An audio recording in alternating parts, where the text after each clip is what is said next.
I'm Drew, that's Vince. Here we are on Podcast Twins again. Once again, hey, welcome back. And while you're here, I want to take this opportunity to remind you, please subscribe to our YouTube channel and hit that little bell icon so you get the notification when we're going to have our next episode. And if you're in your car, you like to be a truck driver, whatever you're doing, you can also listen to us on Spotify. And either way, when you get done listening, leave us a comment. Let us know what you think. Even if you hate it, just tell us that anyway. Whatever it is. Hate well, I it, mean, love it. Speaking of hate, Yeah. I got my first, let's say, controversial text. Ooh. And I'm gonna keep the person that sent it confidential Please for do. obvious reasons. Please do. But I got a text, and it was after episode number 13. Mm-hmm. And I didn't even remember what we talked about on that one. Right, you had to go back and look at it. Yeah, so I got a text, and it said, I don't know if we can be seen in public, and definitely not at family gatherings after your last episode. Wow. And I wrote, already we know it's family. Well, I wrote back, was that the one where we talked about the devaluation of the dollar? But that one hadn't even been launched yet. Right. Or something else, because I didn't know what they were referring to, because I hadn't listened to the episode yet. Mm-hmm. And the person said back, vaccines. Oh. And I don't even remember what we talked about, so I got to go back and listen to the Right. thing now because... Anyway, so it was kind of an interesting, I know you get a lot more text, it seems, than I do about the podcast. Yes. And this was the first one that was like, I've gotten a lot of encouragement like Right. you have, like, hey, let's talk, you guys should talk about this, Right. or, you guys should talk about that. But Right. the other funny one is I'm at 6 Degrees Golf Networking, and somebody who I'm close friends with for 7, 8, 9 years now asked me if it was true that I got a death threat. Oh, wow. And I looked at her like she was on drugs or something, because I'm like, what do you, like, and I go, well, if there is a death threat, I am fully unaware of the threat, or oblivious. Why anybody would even care enough for real. to be threatening me, but... No. So people are listening. People are listening. And, and what we find out is that, because we get to see the numbers, it's a lot more listeners than participators. I don't know why people are afraid to type. Well, let's go more controversial. And let's pick a topic that you and I are probably going to disagree with today. Okay. We're going to talk about semaglutide. Ah, okay. Right? Ozempic, Mounjaro. Yes. A billion generic ones are out there now that you can use for weight loss. Yes. But it was originally supposed to be for diabetes, correct? And it still is. Right. But these other modules did get approved from the FDA, my favorite people. So they got paid? For weight loss. But for weight loss. But either way, it was still a very important thing, because I would put it like this. I first got turned on to it from family members who were absolute diabetics, insulin-dependent diabetics. And they were so afraid to try it. And I said, listen, you're already sticking yourself every day with insulin. Why don't you do something that is going to, because I remember the commercials in the early years talking to the diabetics was, and it might make you lose up to 25 or 30 pounds. And my thing to each one of my family members, that was the case. I said, hey, if this thing helps you lose 25 to 30 pounds, you're no longer going to be insulin dependent. So here's my pushback, because you're a carnivore guy. Yes. I've read, and now it's impossible to figure out who's telling the truth, right? Okay. Like, we know that. Right. But I've read recently, and I've seen some videos and stuff on it, because I went down the path of research. Okay. I know that's a bad word. Or the rabbit hole, as I like to call it. But I said, it came out to be that, like, you could use lemon balm, and it could be almost as effective, if not 100% more effective than Ozempic, right? An all-natural alternative, which we like. There are alternatives for sure. Also, I think it was Jordan Peterson, maybe on the Rogan show. I'm not sure if he was on the Rogan show on this clip that I saw or not, but Jordan Peterson contests that going straight carnivore for 6 months can do the same exact thing. And he's correct, and it was Peterson, because he lost 7 pounds for 7 straight months, and he lost a total of 49 Eating pounds. just steak. Eating just steak because of his daughter Michaela, who had all those issues, and it magically healed her. That's the true And carnivore, they like went the straight OG steak only carnivore. Salt, water. Okay. Steak, salt, and water, and it worked because he had other issues. He had all kinds of anxiety issues and all these other things, eczema, and all of those things went away. And probably the most important thing for him is that, being a guy working in that field, you can't be this neurotic person going crazy with this anxiety. So it actually calmed him down to allow him to, as he said, become a better communicator. So listen, we know that is factual. Whole Foods wins over any drugs any day. Okay. I will never fight that battle. Okay. But I will say, in this country, being as though that we've been programmed and trained the way we've been programmed and trained. Well, we become drug addicts. I get that. Well, we become drug addicts through our chemicals, food-like substances. Food-like substances. That they started when you started watching commercials as a kid and started seeing the Fruit Loops commercial and the Cookie Crisp and all that stuff. They made you a drug addict way back then. Mm-hmm. And so then they also made you a sugar addict and all these other issues. So now here we are. Technically, we are the first generation of chronic obesity in this country. We are the first generation. I mean, like literally Gen X is supposedly the first generation of chronic obesity because we were the first generation that had a full cycle of fast food restaurants. The drive-through was created in our era, all of these other things. And even during that time period, the fast foods got progressively worse and worse and worse. That's not in dispute. Price went up, quality of food went down. So obviously what happens is we become obese. So here we are, fast forward, the drug manufacturers was trying to create something to make a diabetic's lifestyle work better for them. And they realized that them taking this injection of semaglutide once a week, it lessened their ability to eat, which therefore resulted in weight loss, which resulted in them actually needing less insulin, almost down to no insulin. So it became a really good thing to control. They still were shooting themselves. The only difference was you was not shooting yourself every day.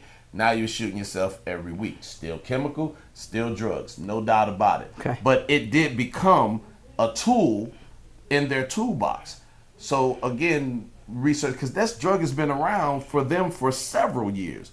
It was only when people realized that, hey, the side effect of this thing is weight loss, this thing just took off. And of course, now they went out there and the FDA has now approved these drugs for weight loss.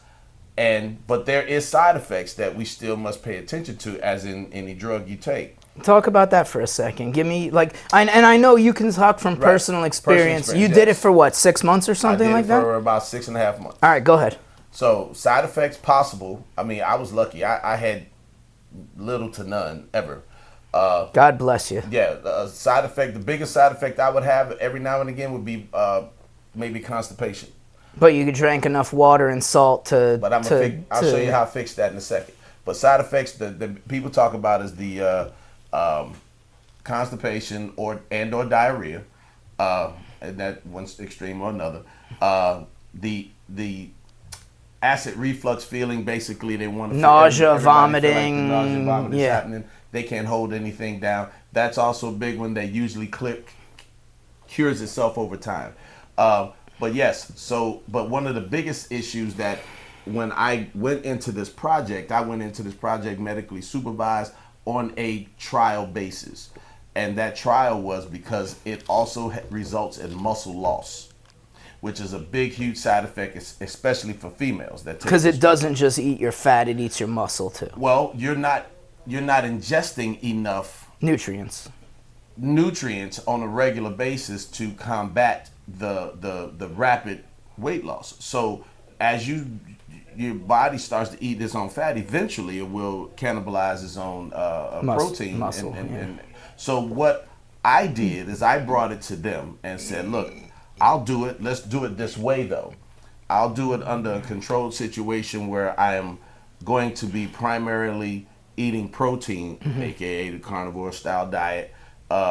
Still did probably an 85-15 situation, but I was going to be absolutely weight training for at least minimum 3 days a week was the agreement. But of course, I was probably doing it for maybe 5 days, just to maintain, just to make sure that I did maintain my muscle. So I did the testing, body fat testing and all this muscle fat. I have the scale to do all that stuff, and I lost a total of 40 pounds, but my muscle loss was minimum to none. Because you were working out because and drinking I was water. also prioritizing protein. So whether I was doing it by steak, meat, fish, occasional protein powder, because again, it does reduce your hunger so much that you have to say, I have to eat because the clock says eat, versus I'm no longer relying on my body to tell me that I'm hungry. Yeah. So because I did that, and also what I noticed among other people who didn't do any exercise at all, just enjoyed the weight loss, is I kept an appetite.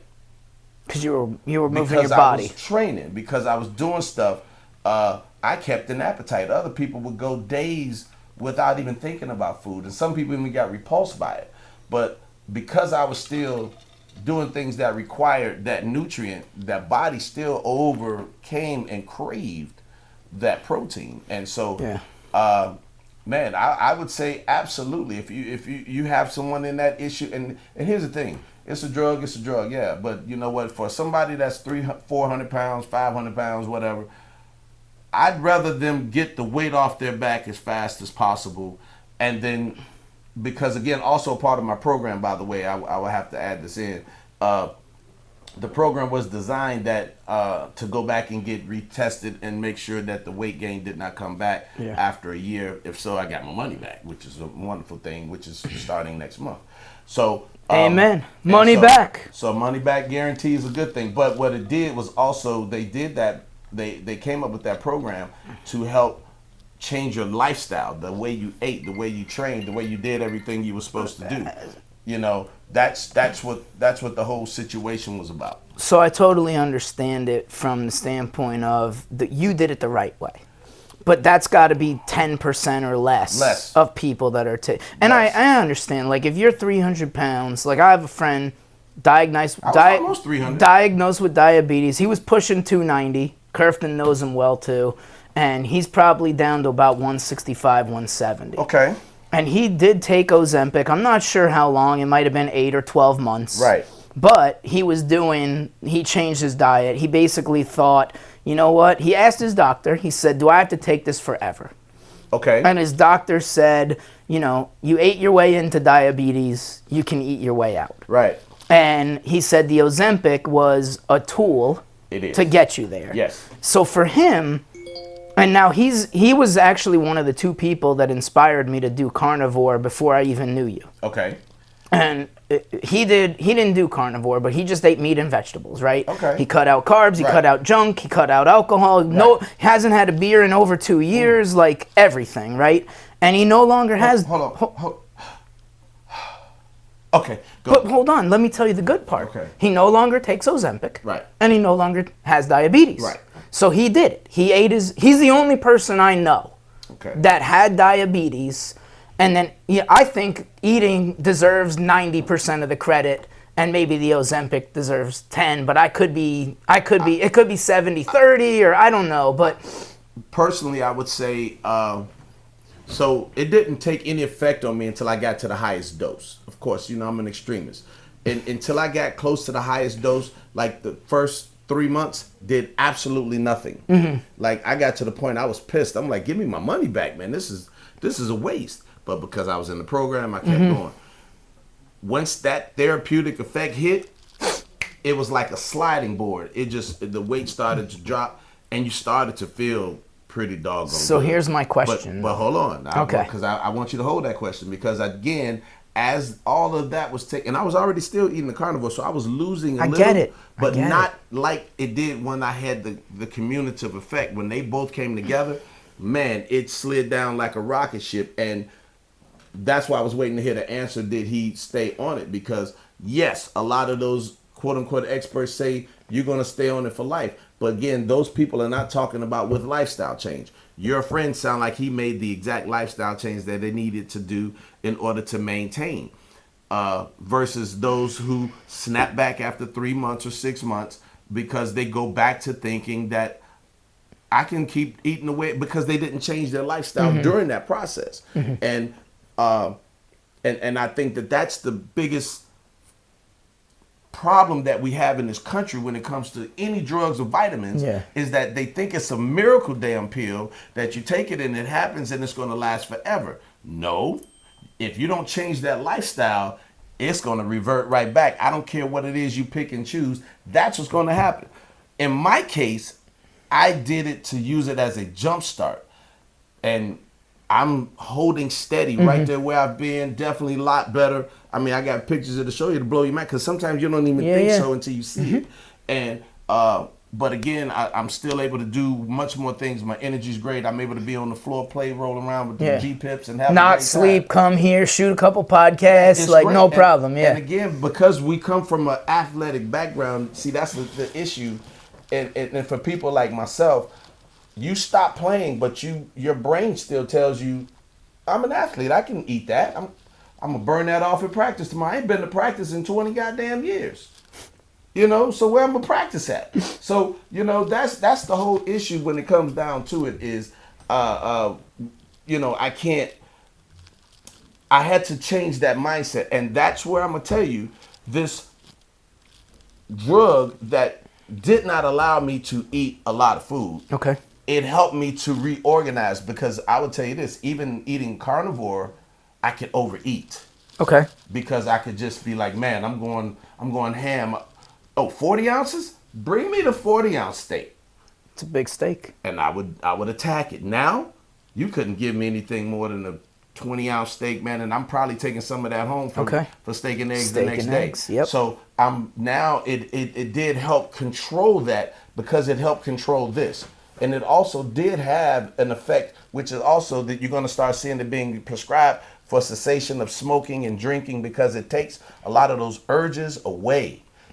Now, it's the truth. I mean, because, you know, I like a little bourbon every now and again, you know, and but also, too, pancreatitis is supposed to be a side effect. Fortunately, I didn't suffer that, even though I participated in the bourbon of 2 or 12 during that process.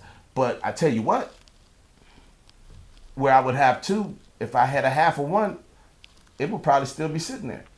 Yeah. You know what I mean? Because it took that urge away. It really did. It took it away. So I think it's a great tool. I think if anybody needed that tool to use it, I would absolutely recommend they do it only if they did it the right way. Prioritize protein and resistance train. So if you're going to prioritize protein and resistance train and you're patient and disciplined, you don't need it. I'm talking about massive people. I get it. I'm not talking about the little cute girl that want to lose 20 pounds to improve her Instagram. I'm talking about people who are pre-diabetic, you know, all these other issues. I'm talking about if you need it because you're going to die from these other things that you're suffering from. I'd rather you suffer a little bit and get that weight up off your back as fast as possible taking this journey. And because like right now, my blood markers are amazing. But my blood markers I went from being at the top of the borderline list for diabetes, the top of the borderline list for this. Now all that's gone because the weight is down. Let me ask you another question. So I had another friend that had like every side effect imaginable, vomiting, nausea, you know, throwing up 3-4 times a week. Yep. If you had that, what would your doctor have said to you when you said, hey, look, doc, this medicine is messing my stomach up beyond all recognition. Like, what's my other solution? What would your doctor say to you? The doctor was supposed to administer this individual anti-nausea solution. I got it. I never took it because I never had the nausea issue. Okay. But they're supposed to, as they give you the script, they're supposed to give you the anti-nausea to go along with it. I'm not sure if that's the case in this particular friend's case, but I think that person did get the anti-nausea, and it didn't help him either. It's not a miracle. No, 100%, I get it. But I mean, at a certain point, doesn't your doctor tell you, hey, look, like this is doing more harm than good, or just suffer through it? No, suffer through the side effects and suck it up. So here's the difference between taking it for diabetes and taking it for weight loss. That's why I'm asking. So here's the difference. It's for diabetes in this case. Okay, for diabetes. Yes, sir. Usually they would try to encourage them to stay on there if the numbers are improving. Understood. Okay. If it was a weight loss issue, it's completely your choice because you walked in here and you asked for it. Right, and if you're vomiting profusely, you're probably going to lose weight anyway. Yeah, well, it's an effect. Whether it's a side effect or a back effect, it's an effect. But I tell you what. I mean, they had a name for that when we were kids, like bulimia or something. Well, anorexia was not eating and bulimia was throwing up or something like that. Go on. I had a young lady, 45 years old, in desperate need to lose 50 pounds. All right. For her health, for her psychological, her ego, all of it. She needed to. Okay. And she definitely had the side effect of vomiting. Okay. Nausea, vomiting. And I said to her, well, have you taken this? Yeah, you know, it helps some, but sometimes it just goes crazy. I said, well, are you going to stop? She said, hell no. Do you see me? Do you see me? And listen, she was losing weight like a crack fiend. But I guess I'm just a big baby, because if I start throwing up from something, I'm done with it. I'm throwing it. I'm taking it back. Listen, it's just like the 1 or 2 times when you overdo it on the bourbon and you pull your head out the toilet and you say, I'll never do that again. I like to think I've graduated past that. I'm just saying. I really do. Well, we all like to think so, but every now and again it happens. So if that has come down and you made that swear, oh God, if you can just get me through this one, I promise you I won't do it again. You did it again. So my point is that the side effect of the beneficial side effect to me was way more the positive benefits health-wise, movement-wise, and what it does for people psychologically to get back to a weight in which they can move. And I've seen that with a lot of people. The only downfall with the women was when they went back and took the bone density test, they realized they lost a lot of bone density because they weren't weight training. The women who did weight train, and now that's why the whole Mounjaro situation is there, because it has the muscle sparing chemical involved with the semaglutide. So that's a different drug, but it's supposed to help. They already knew it was an issue. They knew it was going to waste muscle, but they added this to help reduce that muscle wasting. So again, I'd do it again. I'd do it again in a heartbeat. So the recap is you can do it without Ozempic, yes, but some people can't. And you should use it as a hand up, not a be on this for life. Absolutely. And listen, there's people, because again, I watched the whole Oprah thing when she did that thing. I purposely recorded it and watched it. And the doctors that was on there was definitely telling people that this is a lifetime commitment. I said, what is this, herpes, or is this, what are we doing here? This is not, but because I had the same people tell me that about the thyroid drugs, which is how I got introduced to keto. I was on the highest dose of thyroid drugs, but I was also eating 6 times a day, heavy carbs, heavy sugars, everything, because I thought I was still that athlete I was when I was in college. I'm not that guy no more. You went from playing 4 hours a day, then going to the gym for 2 hours a day, to now you might go to the gym once a day, an hour. That's a whole different ballgame as you get older. You got to adjust your eating lifestyle. Once I went to keto and adjusted that eating lifestyle, the medication requirement went away. Got it. Now it was gone. And the side effect of that was also some weight loss. But it was more of the eating style. So with this, I would still say, again, be very careful. If you're going to deal with a doctor that understands, they want to talk improvements. They usually talk to you about being athletic, not saying, hey, take the dog for a walk after dinner. That ain't the doctor that you need, like a sports-minded doctor, somebody that really understands about healing and actually trying to heal you versus keep you medicated. And if you're a doctor that cares about your patients in this respect, we'd love to have you on the podcast, because I got questions still. I got 100 more questions still about this. I may even bring my doctor. She's cool. I would love that. That would be great. But because what I liked about her is she was very open-minded. Because again, I walked in there with this program. They had the program going, but I walked in there with my version of it, and I kept them updated because we had to go back and check every month. And I took pictures. I did progress reports, muscle testing versus body fat testing, and do you know how incredibly hard it is to lose an actual like 7% body fat in a year? It seems like a big number. It is. I lost about 6.9% body fat in the year. And when I show you the pictures of how the stomach used to set out here. Now, again, they didn't catch it so much because they was like, man, he looks huge. I was. But damn it, if I ran from here to my car, I was like, hold on, man, give me a minute. I spent the whole weekend throwing the football with my son. Now I can and I felt great. All freaking weekend, man. I mean, my shoulder's a little sore because you don't throw that many footballs usually. You know, I haven't been to practice in a long time either. And yeah, I feel great, man. It's a beautiful thing. I tell you. So listen, follow Vince on YouTube for more fitness tips. Yeah, for sure. But I did that this morning, man. I even posted one today about making my breakfast, and I had two what they call breakfast ribeyes.